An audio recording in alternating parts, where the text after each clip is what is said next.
You got the stuff? Yeah, I got some swag for you. I see you're still retarded. Fuck nature in its ass! It's not easy being evil, and evil's what I be. Choke on it. Or the following video be containing a few spoilers about One Piece, so ye die-hard fans may want to abandon ship for this one. Viewer discretion be advised, mateys. Greetings all you scumbags of YouTube land, I am your heinous host Zorak, and welcome to the show where eating bad makes you feel so good, bad rap. Anyways, today's guest hails from the place where paddle pirates rule, the big daddy of the big top, when it comes to pimping out soul-rific sea dogs to loafer-land lovers, the Emperor of the East Blue himself, the one and only Captain Buggy, better known as the Toe Jam Clown. And now, on with the show. How! I want to hear me swell loafer-lands and lassies. My name is Buggy the Toe Jam Clown, Captain of the Buggy Pirates and the top pimp daddy of the East Blue.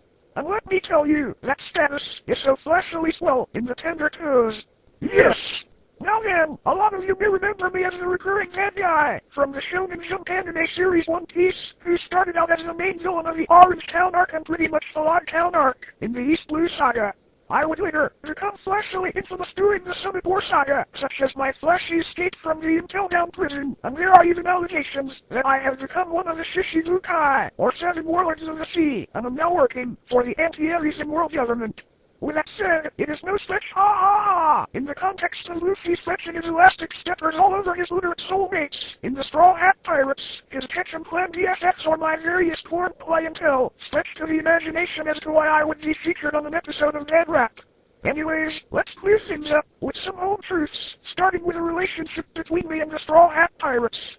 Anyone who watches One Piece knows that I was portrayed as one of the Straw Hat's enemies, especially with the Straw Hat Captain Monkey D. Luffy, as he had a connection with my old shipmate red-haired Shanks. Well, first and foremost, I want to state that there is no bad blood between me and Shanks like you were led to believe, but rather the two of us have always been the best of shipmates. In fact, me and Shanks have been the closest to DSS since our apprentice days as members of Gold Roger's corn crew. Yes, you might say that it was our captain and pimp daddy Roger himself who taught us everything we knew about the paddle prostitution business. And speaking of which, let's get back on track by telling you that me and Luffy also happen to be the best of mates. In fact, he as well as the rest of the Straw Hat Pirates happen to be my top running hoes in the prostitution business that I have built from the ground up, or in this case the ocean up, called East Blue. I made these, despite my business being located in one of the more unestablished oceans in the One Piece universe. The line for customers stretches all the way to the far reaches of the Grand Line. All that stuff about me being mortal enemies with the Straw Hats, it's just a clever front to keep the anti-Elysium world government from asking too many questions. No way am I letting those greed fuckers know that I'm making a shit ton of money as a pimp. As for those aforementioned allegations of me becoming a government stooge, yes, I did in fact become a member of the Seven Warlords, but it is nothing more than a clever ruse to take down the anti-Elysium world government from the inside. So yes, you can consider me and my crew silent partners when it comes to Monkey D. Dragon and his revolutionary armies. But anyways, those are all topics best left for us when someone ever does a secret missing One Piece project. Oh, sweet Toe Jam the Fourth Wall has become the equivalent of any cheapskate land lover who meets their untimely fate from my war story-inspiring pimp fist. Oh yeah, that reminds me, I might as well tell you that aside from my chop devil fruit powers and the explosive personality of my Buggy walls, there is also another powerful asset that I possess, and that would be no other than my hellspawn of the technique known as the pimp fist. An asset, which is what actually earned me a spot as a warlord in the first place, I might add, as well as a spot in the Fort Pimp Knights. Oh yeah, that also reminds me. I admit that once upon a time, before our inevitable alliance, when I heard that some lady landlubber named Mimiki Tendo had her own podophilic brothel service in Japan, I considered her my direct rival, since she was muscling in on my toe turf. And when I heard that some pimp in Australia by the name of Danny, who I later found out wasn't using devil fruit powers, but was rather an actual anthropomorphic Aussie dingo, was also pimping out furry footsters, and I considered him a threat to my business as well. Anyways, during that time, the dot craze was taking its toll on the Speakonia community, and when I heard that my at the time two arch competitors pun intended, each had a dot of their own. I just knew I had to keep up with those two and get one for myself. So I set out and searched for a dot until I came across the only one left available, and that would be Dot and Tito's dot. But of course, we all know what happened regarding the events of Beef Stew 92's secret deleted scene of Dot and Tito video, and the less said about those events, the better. Berg. But anyways, it wasn't long before I met another pimp by the name of Marks, and thanks to his help, me and my aforementioned pimp rivals were able to put our differences aside and form an alliance known throughout the Speakonia community as the Fort Pimp Knights. And in addition to forming this swell alliance, I also decided to form my own group of badass pimp fighters known as the East Blue Equinox. A Speakonia group, which I originally formed to seek out vengeance on that damn Tito Dot in the Repulsor Republic for my aforementioned humiliation in Australia. Well, that was until I just recently found out that Tito Dot was no longer in the Repulsor Republic and has switched over to the Podophiliac group of Elden. Now you would think that Tito Dot no longer being an enemy would defeat the purpose of my Speakonia group. Aren't we the little and-loving dude? This here is merely a minor setback, and besides, now that Tito Dot is no longer with those Vandoroviches and the fact the Amazonas Quartet, another set of my heel hoes, are members of the Elden as well, perhaps I'll go with my original plan and make Tito Dot one of my panel prostitutes after all. Yes!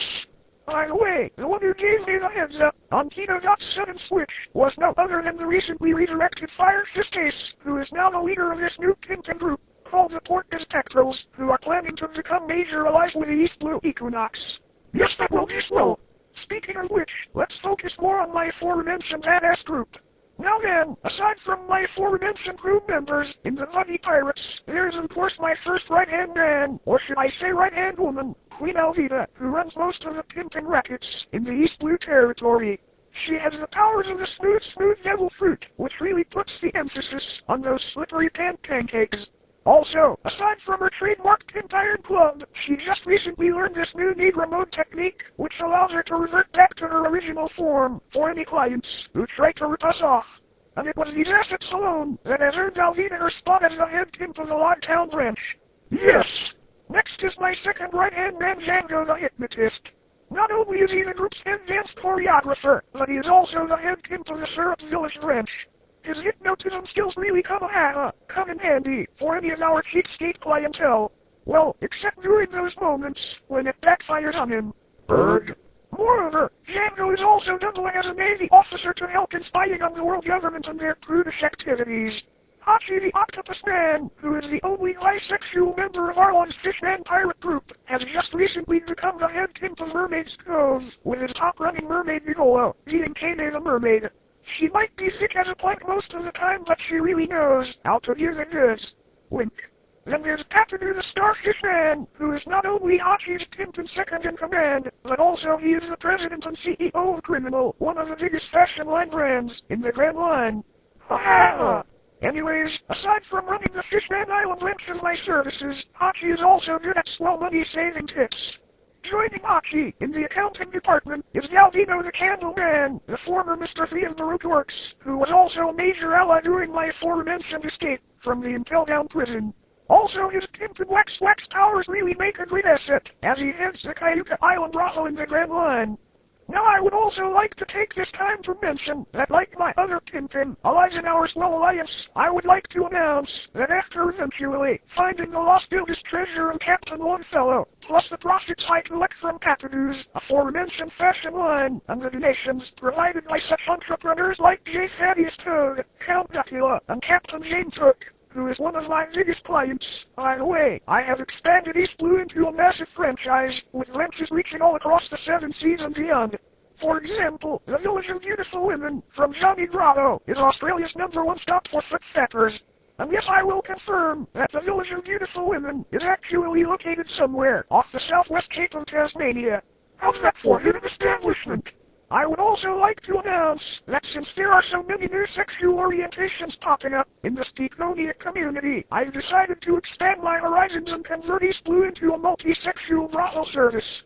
For example, you remember how I mentioned that most of the Arlon pirates were poopy fish faggots earlier on?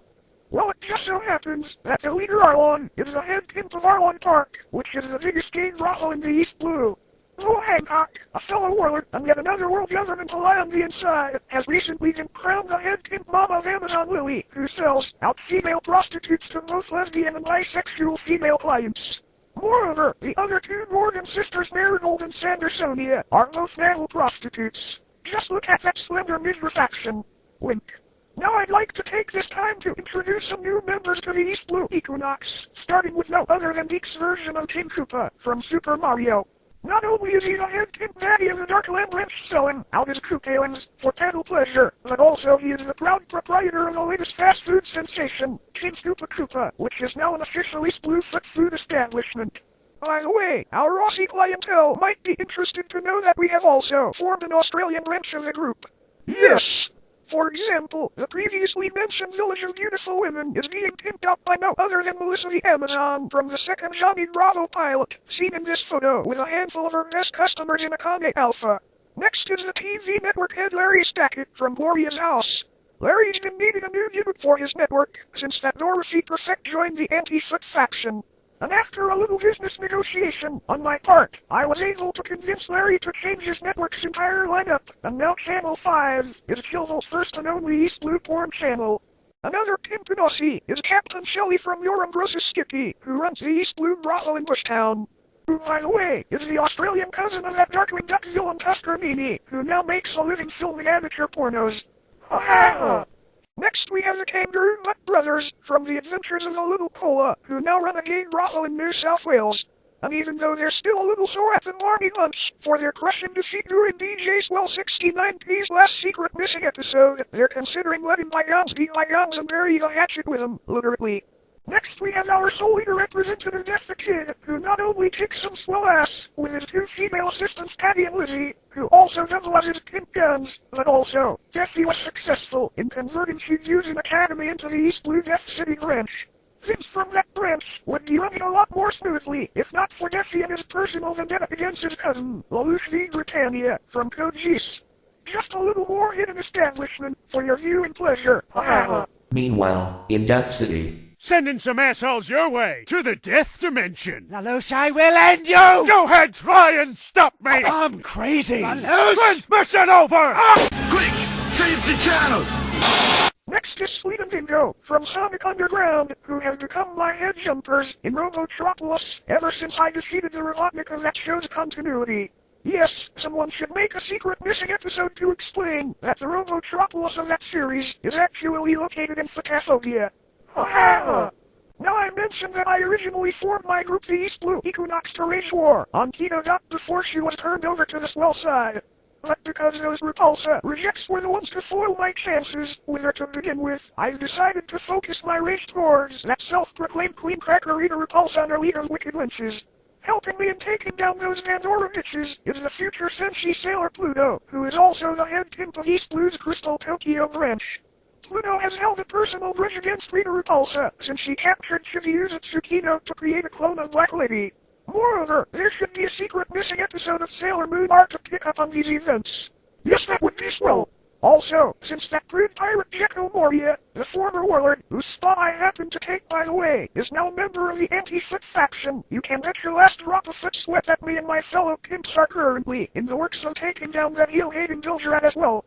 Little does Moria know that we happen to have two of his crew members working as spies to take down that lazy bastard from the inside. Yes!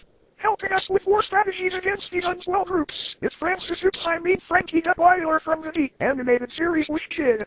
His status as a school bully also makes him the perfect candidate for one of my group's head jumpers in the United States. Then there's Millardo Peacecraft, better known as X-Marquis, from Mobile Suit Gundam Wing, who not only pilots the pimp Gundam the Oz, the Keenan Sepion, but also he commands the space battleship Libra, which is the biggest East Blue brothel in the galaxy. Next we have the characters Carson D. Carson and Professor Waldo Wattsman from the Dirty Pair movie Project Eden. The latter happens to be one of East Blue's head inventors, who is hard at work making new high-tech weapons for the more technical members of our group, as he and Carson run the German branch of East Blue.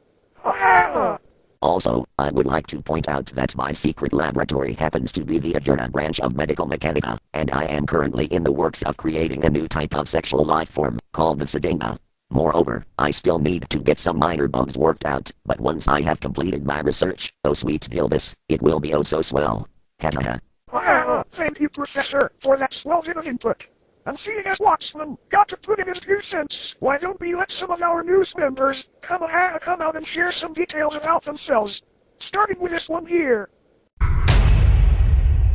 Ahoy mateys, my name is Captain O'Cheese and ignore the fact that DW Forever 91 was providing me voice during the first half of this video. This here be me actual Speakonia voice. All the king's horses and all the king's men couldn't put the 4th wall back together again. Oh shiver me timbers, the 4th wall just walked the plank maybe. Anyways, some of you may remember me as one of the recurring running gag characters from the Australian TV series I Got a Rocket. And being the only pirate resident of Inner City, Captain Buggy offered me a swell spot in his crew of pirate pimps, and now I be the proud captain of Inner City's first and only mobile escort service. Hell, I even pimped out me ride to be giving it that East Blue charm. Yeah! Moreover, DW Forever 91 just recently found out that I also be owning the Inner City Beauty Parlor, now East Blue Brothel establishment. By the way, me heel hearties, the cheese in my name be standing for pedal cheese. Wink. Hello, it is me, Jen Arch, from MTV's area, and yes, I'm still a hermaphrodite. Anyways, if you're not actually interested in hearing about my recent activity, good. Then shut up and listen. Now then, recently I have converted Lawndale High School into an East Blue establishment. Yeah, Lawndale High has sort of been lying dormant for a while, especially since half our student body has joined up with several Speakonia groups, and of course after Angela Lee quit her position as principal and joined the Repulsor Republic. Yeah, that Smurfette character actually didn't leave Lawndale empty-handed. But anyways, since I'm now the queen bee of this place, there is no way that Lee could take this place back, even if she wanted to. And if that dastardly dyke does in fact try to pull a take-siege backseat on me, hell, if she even sets one unworthy foot on East Blue territory, as that Pandora bitch is naturally on the do-not-serve list, I'll beat her clit to a bloody pulp with my massive tin penis. Yes, that's right, I said tin penis. Moreover, this goes to any cheap fuck who tries to rip us off, so you better not get on my fucking bad side. Anyways, here's our next member. Original script by Pedalponer69. Hello, my name is Wild Wolf from Mapletown, and let me just say that it's about time someone introduced yours truly in a Speakonia video. And yes, I said about, as I am a Canadian. Many don't know that my swell anime series Mapletown Stories, known simply outside Japan as Mapletown, was actually set in Canada sometime during the 1920s. Anyways, before I joined up with the East Blue Equinox, I was just a second-rate down-and-out pimp selling out human prostitutes to the fleshy population of Mapletown. And yes, everyone in Mapletown is a fleshy, by the way. Wink. But joining up with East Blue was the sweetest deal, as now my brothel service is even more profitable than ever. Yes! Anyways, I would like to point out that the East Blue Equinox is also going to be lending their services to the Photophobia resistance movement, and currently I myself am one of its many representatives. And now, here's a fellow freedom fighter with more on those details. Hello, my name is Bianca Beakley from Darkwing Duck, and many don't know this, but I happen to be the strange niece of Mrs. Beakley from DuckTales. That's right, hidden Disney afternoon establishment for the win, haha. Anyways, I'm sure all you DW fans remember me best from the Darkwing Duck episode Broadcast News, where I was a professional newscaster trying to boost my own ratings by moonlighting as the one-off villain, the Bugmaster. Sometime after those events, Captain Buggy busted me out of prison and offered me a spot in his group, and now I am one of East Blue's many freedom-fighting representatives in the Photophobia division. Moreover, I also run a secret porn channel in Photophobia, where I stream swell pornos to all the repressed people of Seven's Well Nation, for a fee of course, haha.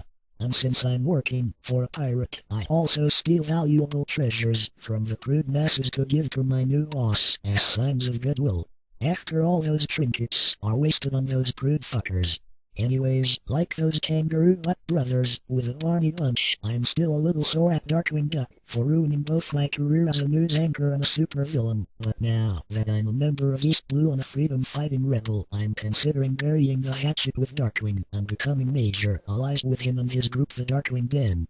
Won't that be swell? Now then, say hello to my new partner and fellow rebel rouser.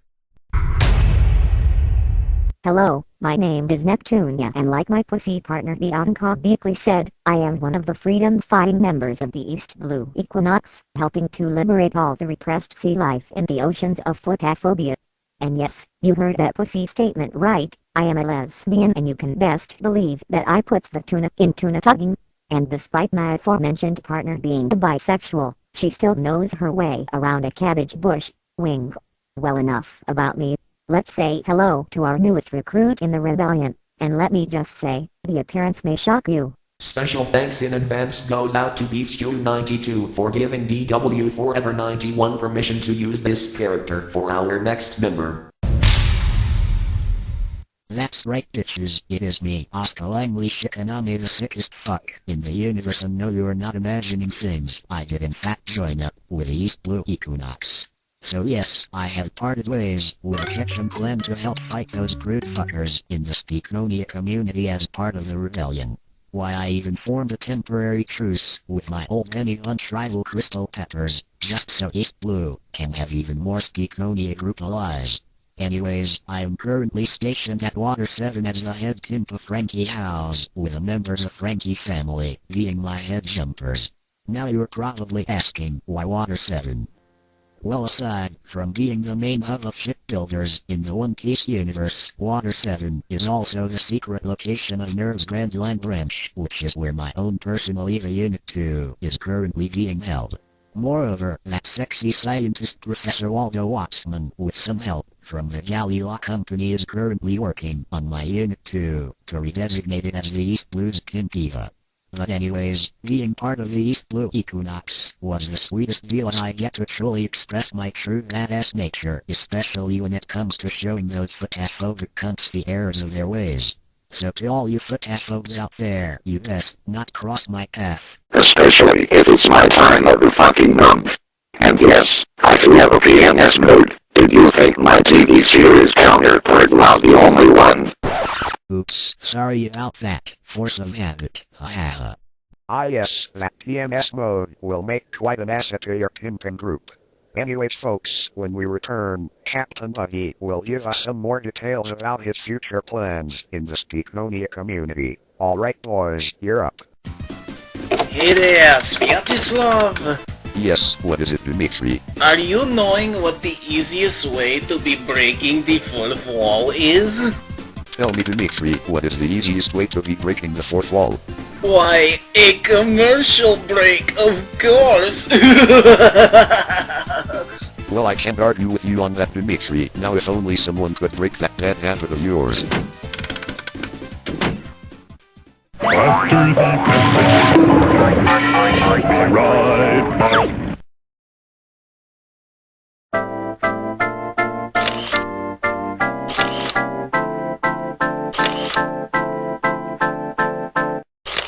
You'd better start working on making yourself at least half as sexy as me. Oh, how can you resist a proud bosom? Oh, look at this one. Oh, now this one's cute too. Flashing ankles, slender as a fawn. I can't decide. Frilly tennis shoes, pure as the driven snow. Look what I found. What do you think? You think it'll look cute on me?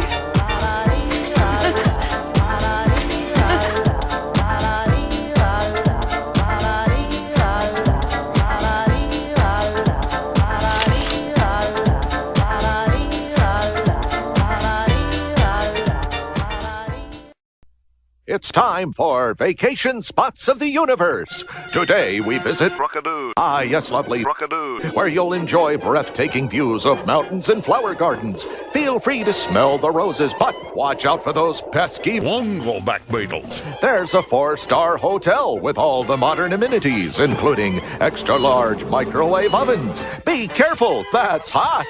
The hotel is constantly moving across the map, so it's bound to be near you sooner or later. Rockets are taking off now. Just call and you'll find one of our friendly operators ready to take your reservations. You might even get a chance to see those infernal crocs. A once-in-a-lifetime opportunity. But make sure you don't park your jet too close. And don't forget, there's some of the most exciting crocodile wrestling around here. You can even have it piped into the closed-circuit TV in your hotel room, which also shows lots of old episodes. Then enjoy the nighttime music show. There's always plenty of free parking, even a valet theodolite. A trip you'll surely never forget. Don't miss Rockadoo. Open all solar year long except season.